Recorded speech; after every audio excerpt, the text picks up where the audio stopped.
요한복음을 강해해 드려야 되는데 오늘이 개신교 생일이에요. 종교개혁 기념주일이기 때문에 우리가 왜 탄생을 했는지 그걸 여러분이 알아야 돼서 제가 절기 설교 때는 요한복음 강해를 안 하고 절기 설교를 합니다. 그래서 오늘 개신교의 생일이니까 여러분이 왜 개신교인이 됐는지를 알아야 되지 않겠습니까? 그래서 오늘 종교개혁 기념주일 말씀을 드리겠습니다.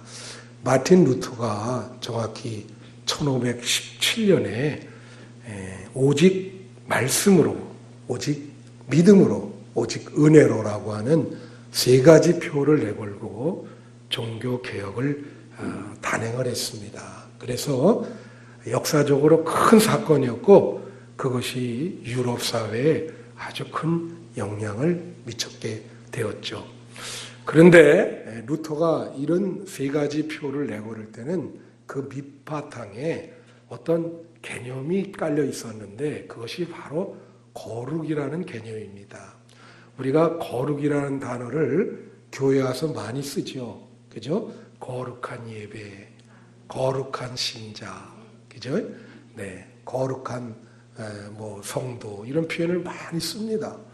그래서 이 거룩이라고 하는 것이 우리 개신교의 핵심 개념이에요. 근데 이 거룩은 여러 가지 뜻이 있는데 그중 하나 중요한 뜻은 뭐냐면 깨끗하다라는 뜻이 있어요. 거룩하다는 깨끗하다는 거예요. 깨끗하다. 레위기에 보면 거룩하다는 것은 깨끗하다. 그럼 여러분 깨끗하다는 건 뭘 말하냐?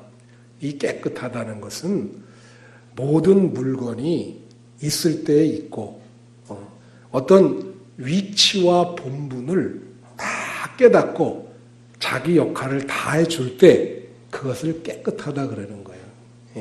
깨끗하다는 것은 사물이 있을 때 있는 것 그것을 깨끗하다 그러는 거예요. 그럼 더럽다는 것은 뭐냐? 더럽다는 그 깨끗하다의 반대인데 모든 사물이 있을 때 없는 것을 말하는 것입니다. 그럼 제때 청소기도 저 자리에 있어야 되고 TV도 이 자리에 있어야 되고 그런데 그게 다 뒤엉켜 있으면은 더럽죠 이거. 빨리 치워야지. 그죠? 예를 들면 이거예요. 밥 안에 있어야 되는데 땅 밑에 떨어졌어요. 그러면 어때요? 더럽죠. 그 더러운 밥알을 어떻게 먹겠어요? 밥 안에 있어야 먹지. 이것을 좀 비약하지만 이런 게 있어요. 가정에서 남편과 아내가 있습니다. 남편이 있을 자리는 아내의 옆자리요. 아내의 옆자리가 남편의 자리고. 그죠? 아내가 있을 자리는 그것도 역시 남편의 옆자리. 남편은 아내의 옆자리에 있어야 되고 아내는 남편의 옆자리에 있어야 돼요. 그런데 남편이 아내의 옆자리에 누워있지 않고 다른 여자의 옆자리에 누워있어. 그러면 뭐예요? 그거는 깨끗하지 못하죠. 더러운 거예요. 바로 우리가 영적으로 더럽다 하는 것은 그런 표현을 안고 있는 것입니다. 그래서 이것이 굉장히 어렵죠. 그래서 종교개혁은 뭐냐? 바로 그 위치를 일러준 거예요. 여러분 시편 1편 1절에 보면 복 있는 사람은 뭐라고 나와요? 죄인의 길에 서지 아니하고 악인의 길을 쫓지 아니하고 오만한 자의 자리에 앉지도 아니한다. 이것은 뭐냐면 다 자리에 대한 이야기야. 위치에 대한 이야기야. 복 있는 사람은 악인의 꾀를 쫓지 아니하고 죄인의 길에 서지 아니하고 죄인이 가는 길이 있어요. 죄인들은 말이에요. 똑같은 길을 갑니다. 그 가는 길을 가지 않는다는 거예요. 오만한 자의 자리에 절대 앉지 않는다는 거예요. 그 있을 자리가 안 되는 거예요. 그게 자리에 대한 문제예요. 거룩의 문제는 바로 그런 겁니다. 그런 사람이 복 있는 사람이다. 복 받는 사람은 자기 위치와 본분을 망각하지 않으면 복을 받는 거예요. 예. 있을 자리에 있으면 복 받게 돼 있어요. 근데 그 자리를 이탈하면 복을 못 받는 것이죠. 종교개혁이 왜 종교개혁이냐? 중세기에 말이에요. 어떤 일이 일어났냐면 교황을 하나님의 위치에까지 놨어요. 교황은 죄가 없습니다. 인간인데. 그리고 신적인 위치에까지 올려놓은 거예요. 하나님의 말씀이 교회 밑에 있었어요. 인간 밑에. 루터가 한 것은 굉장히 단순한 것입니다. 하나님은 하나님이시고 인간은 인간이다. 하나님의 자리, 높은 자리를 하나님께 올려드리고 인간은 그 밑으로 내리는 작업을 한 게 바로 마치 루터인 거예요. 우리는 신이 될 수 없다. 우리는 죄인인 인간이고 하나님만이 거룩하시고 우리를 이끄신 분이다. 그걸 재확인시켜준 게 루터예요. 하나님의 말씀이 교회 밑에 있는 것이 아니라 이 말씀이 교회 위에 있다. 그래서 교회는 말씀 아래에 있는 공동체라고 하는 것을 확인시켜준 것이 루터죠. 우리는 그 루터의 그 믿음을 따르는 후예들인 것이에요. 그래서 우리 개신교의 중심은 오직 성소, 오직 믿음, 오직 은혜. 이것이 우리의 중심이죠.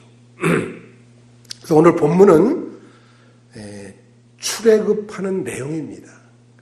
하나님께서 애굽에서 노예 생활하는 이스라엘 백성들을 이제 적과 꿀이 흐르는 가나안 땅으로 인도하기 위해서 모세와 이스라엘 백성들에게 나타나셨어요. 그러면서 그들에게 이야기를 하시는 내용이 오늘 본문인 거예요. 출애굽기 7장이. 그래서 오늘 본문을 통해서 하나님이 인간들에게, 이스라엘 백성에게 위치를 교정을 시켜줘. 세 개를 교정시켜준다. 첫째는 뭐냐? 바로의 위치를 교정시켜준다. 여러분, 출애굽기 7장 3절에 오면 이런 말이 있어요. 하나님께서 바로의 마음을 강팍하게도 하고 부드럽게도 한다. 또 출애굽기 7장 4절에 오면 하나님께서 이 바로를 심판할 것이다. 여러분, 당시 애굽에서는요, 이 바로는 신입니다. 그 애굽 이 파라오라 그러죠. 지금도 무덤에 보면 그 피라미드 엄청나잖아요. 그 안에 그때 애굽 사람들은 태양신을 섬겼어요. 이 라라고 하는 태양신인데 지금 애굽에서 그 신을 섬기는 사람은 하나도 없습니다. 이제 그건 죽은 종교가 됐죠. 그래서 이 바로는 바로 태양이요. 그러니까 바로가 나타나면 다 태양 앞에 절하고. 근데 하나님이 뭐라 그래요? 내가 바로의 마음을 완악하게도 하고 부드럽게도 할 수 있는 존재다. 바로는 인간이에요. 하나님이 바로를 심판할 수 있어요. 바로의 마음을 왔다 갔다 주장하기도 합니다. 그런데 이 바로를 자꾸 신이라 그러면 되겠어요? 그죠? 바로 자신도 자기를 신이라고 생각했을 거 아니에요. 여러분, 인간이 어떻게 신이 됩니까? 역사 이래로 사람들이 자기가 신이라고 얘기한 사람이 엄청 많았어요. 우리는 이 땅에서 한 줌의 흙으로 돌아갈 인간임에도 불구하고, 유한한 인간임에도 불구하고 영원히 산다고 생각하면서 자신이 신이다. 여러분, 헤롯이라고 하는 사람이 사도행전 12장에 보면 백성들에게 연설을 한 거예요. 연설할 때 백성들이 막 박수를 치면서 사도행전 12장 23절에 보면 뭐라고 얘기를 하냐? 야, 저 소리가 무슨 소리? 신의 소리다. 신이 얘기하는 소리라는 거예요. 사람들이 막. 그러니까 하나님 앞에 너무 불충한 거예요. 이게 사도행전 12장 21절부터 23절에 나와요. 하나님의 백성들이 헤롯이 연설하는데 막 신이다 신이다 신이다 막 그러니까 하나님의 기분이 안 좋았어요. 즉시로 내리치셔가지고 벌레가 먹어서 죽었다 그러는데 그 자리에서 즉사했어요. 하나님은 이런 하나님이신 거예요. 그래서 사람이 말해요. 자기 위치를 잘 알아야 돼요. 제가 학교에 있는데 대학에 한 8년 있었는데 어떤 날 한 학생이 와서 나한테 그래요. 뭐라 그러냐면 내가 총장이라면 저렇게 안 할 겁니다. 그러더라고. 네가 총장 될 리가 어디 있겠냐. 내 얘기가. 너는 학생인데 왜 총장의 눈으로 사물을 보냐. 너는 막 학생이야. 학생은 배운다. 배우는 데 충실하고 모든 사물을 바라볼 때 어떤 것을 배울까? 그런 눈으로 바라봐야지. 학생이 감히 총장의 눈으로 사람을 보고 그 너는 위치를 한참 이탈한 거지. 사람이 그래요. 그렇지 않아요? 종업원이 사장의 눈을 가지고 사물을 보면 되겠어요? 자기는 종업원인데. 예? 우리 이런 착각을 많이 할 때가 있단 말이에요. 그래서 이것이 얼마나 중요하냐. 여러분, 당시 교황에 대한 위치 교정을 루터가 한 거예요. 교황을 향해서 당신은 신이 아니고 인간입니다. 그리고 우리 인간은 평생 회개해야 할 죄인입니다. 제가 사도행전, 이사야를 지금 새벽 기도 때 공부하거든요. 그 새벽 기도 이렇게 공부할 때 저에게 참 새로운 것들이 많이 해서 은혜를 받아요. 그 여러분 교회에서 우리 가끔 사탄 이런 기도 많이 하고 사탄을 물리치라 뭐 이런 많이 하잖아. 근데 성경에 사탄에 대해서 이 사탄의 본질이 무엇인가? 그 이사야를 공부하는데 이사야 14장에 보면 12절부터 14절에 보면 사탄의 본질에 대해서 나와 있어요. 응? 뭐라고 나와 있냐면요. 자, 보세요. 내가 한번 읽어드릴게요. 너 아침의 아들 계명성이요 어찌 그리 하늘에서 떨어졌으며 너 열국을 엎은 자요 어찌 그리 땅에 찍혔는고 내가 내 마음에 이르기를 내가 하늘에 올라 하나님의 뭇별 위에 내 자리를 높이리라. 내가 북극 지폐의 산 위에 앉으리라. 가장 높은 구름에 올라가 지극히 높은 이와 같아지리라 하는도다. 여기 보면요. 계명성이라는 게 아침에 빛나는 별이에요. 새벽별. 금성인데 금성. 그 별은 많은 별들 중에 하나입니다. 이 우주의 별이 사람 지구상의 인구만큼 많대잖아요. 그보다 더 많대잖아요. 80억, 100억. 그게 너무나 별이 많은 거예요. 별의 숫자가. 그 중에 하나야. 예. 근데 이 계명성이 사실 영적으로 우리들이 사탄이다. 왜 그러냐? 여기 보면 이 자그마한 별이 높이 올라가서 뭇별을 다 지배하려고 그런 거예요. 그러면서 14절에는 지극히 높은 자와 뭐예요? 지극히 높은 자와 같아지리라. 지극히 높은 자는 누굽니까? 하나님이죠. 하나님과 같아지겠다는 거야. 그게 사탄의 본질인 거예요. 그러니까 사탄의 본질은 자기 위치와 신분을 망각하고 너무나 교만해서 하나님처럼 되려고 하는 그게 사탄인 거예요. 다른 게 사탄이 아닙니다. 무슨 말인지 알아요? 그러니까 그거를 중세기에 왜 사탄이 많았느냐? 이게 막 자기들이 신이라고 그러고 그 말이 안 되는 소리죠. 그 위치를 교정시켜준 분이 하나님이시고 루터고. 아시겠어요? 바로는 인간이다. 이런 명심하세요. 그래서 자기 위치와 본분을 이탈하고 망각하면은 이게 사탄과 가까워질 수도 있는 거예요. 잘 생각하셔야 되는 거예요. 둘째로 여기 보면 이스라엘 백성의 위치를 교정시켜 줬어요. 여기 보면 7장 4절에 뭐라고 나옵니까? 바로가 내 백성 이스라엘 자손을 그 땅에서 뭐예요? 인도하여 내리라. 하나님이 너희들을 그 땅에서 인도해 내주시겠다. 이건 뭘 뜻하냐? 당시 이스라엘 백성은 애굽에서 노예 생활을 했습니다. 자유가 없고 엄청나게 고욕이 힘들었어요. 근데 하나님이 거기서 해방시켜 준다는 거예요. 근데 이것은 영적으로는 뭘 말하냐? 우리가 죄의 노예단 말이에요. 노예라는 것은 내가 짓고 싶어서 짓고 안 짓고 싶어서 짓는 게 아니라 그냥 짓게 된다는 거야. 내 의지와 상관없이. 그걸 노예라 그러는 거예요. 우리의 죄는 내 의지와 상관없이 짓게 돼요. 밥 먹고 하는 일이 죄만 짓는 거예요.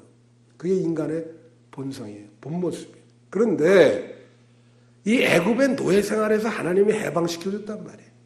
그래서 영적으로는 이걸 뭘 말하냐면 우리가 죄의 노예였는데 예수 그리스도의 십자가를 통해서 우리를 죄에서 해방시켜줬다는 거예요.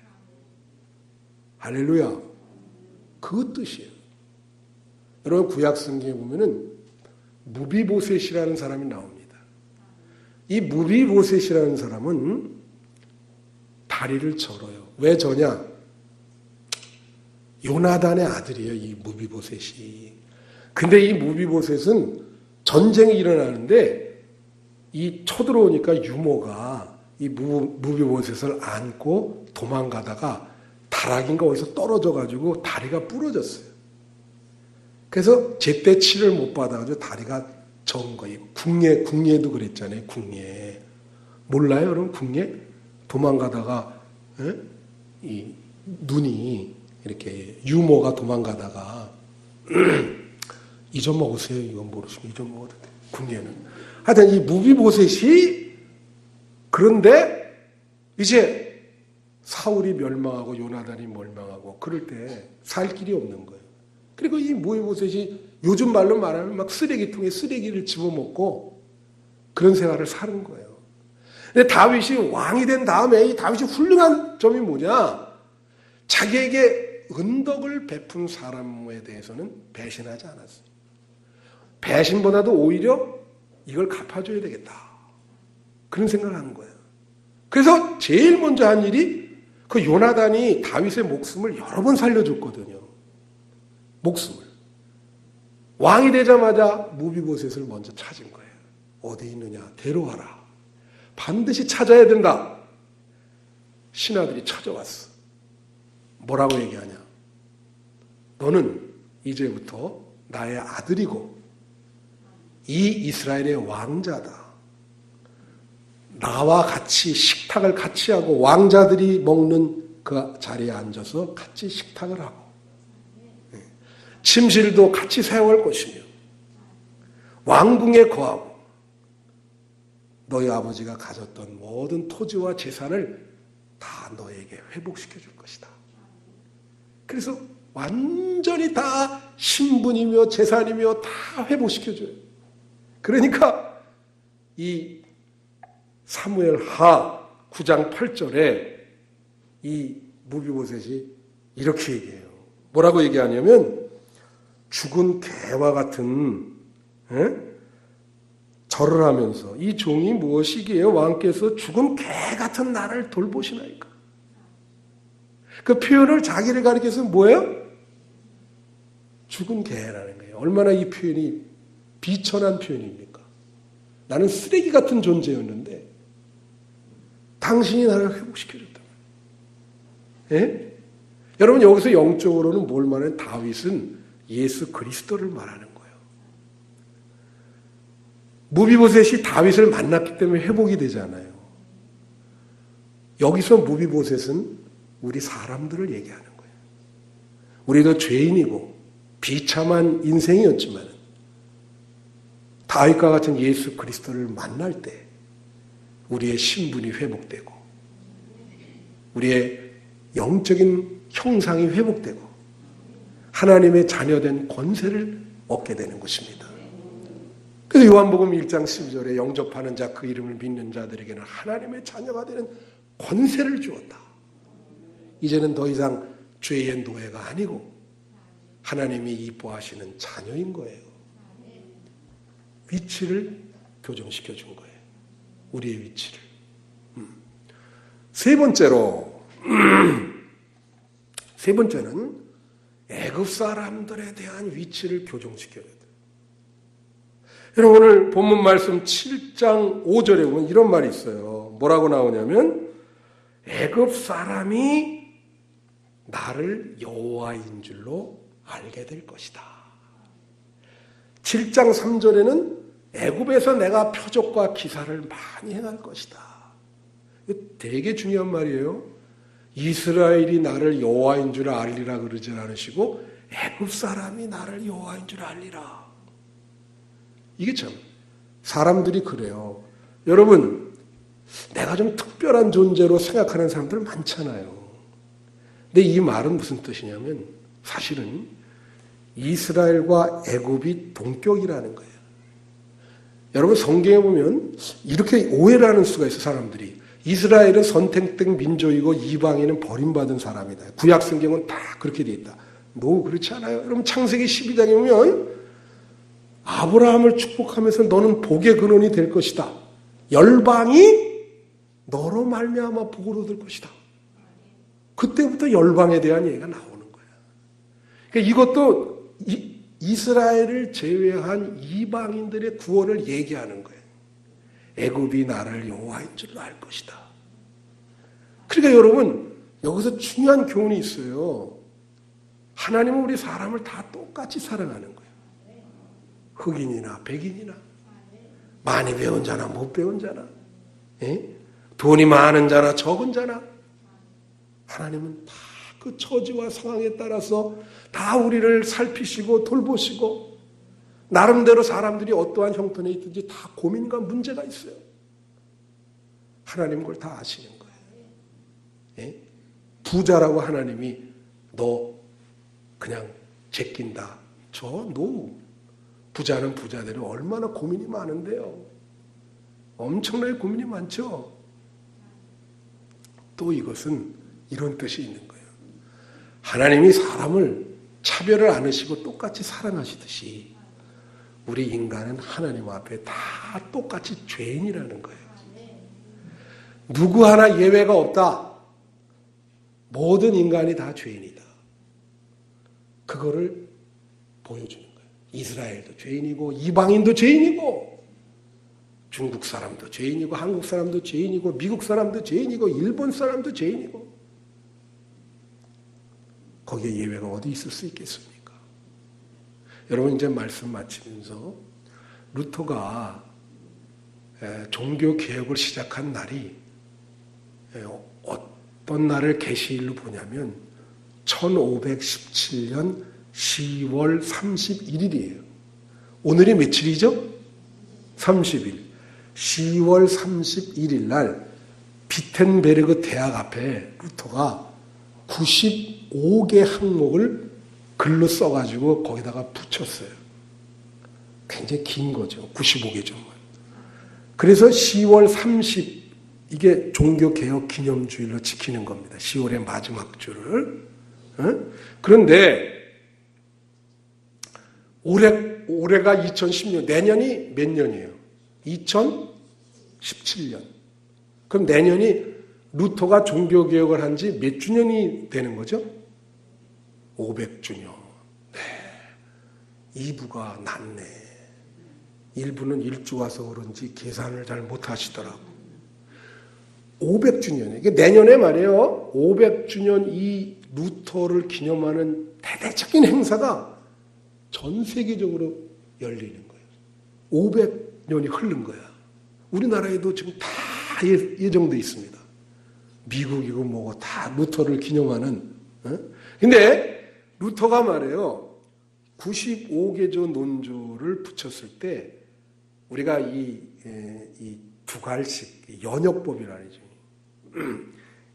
1조가 중요해.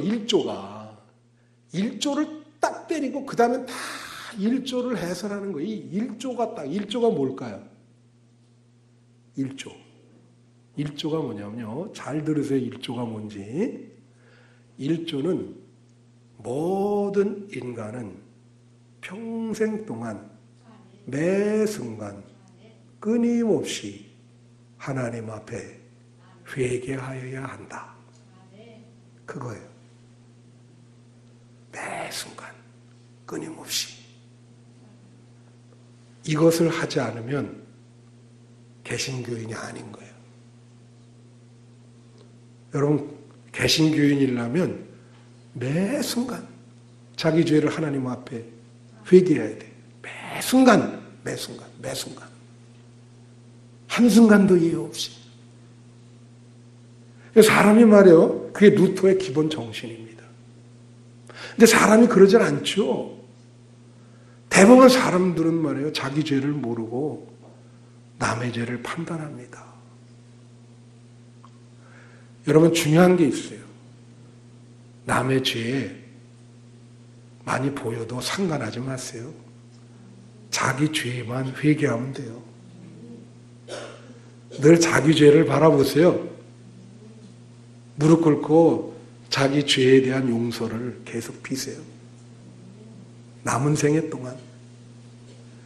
그러면 하나님이 여러분에게 구원을 주시고 복을 주시고 용서하시고 신분을 회복시켜 주는 겁니다.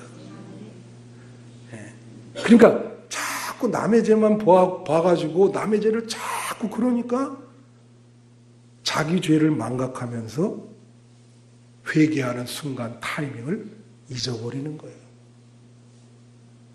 그래서 루터가 그렇게 얘기한 거예요. 인간은 매 순간 끊임없이 하나님 앞에 회개해야 된다. 중세기의 사람들은 이걸 모르는 거예요. 하나님은 신이시고 인간은 죄인이다. 이 단순한 얘기를. 그걸 모르는 거지. 뒤집어 놨어 이거를. 인간은 신이고 말도 안 하는 소리죠.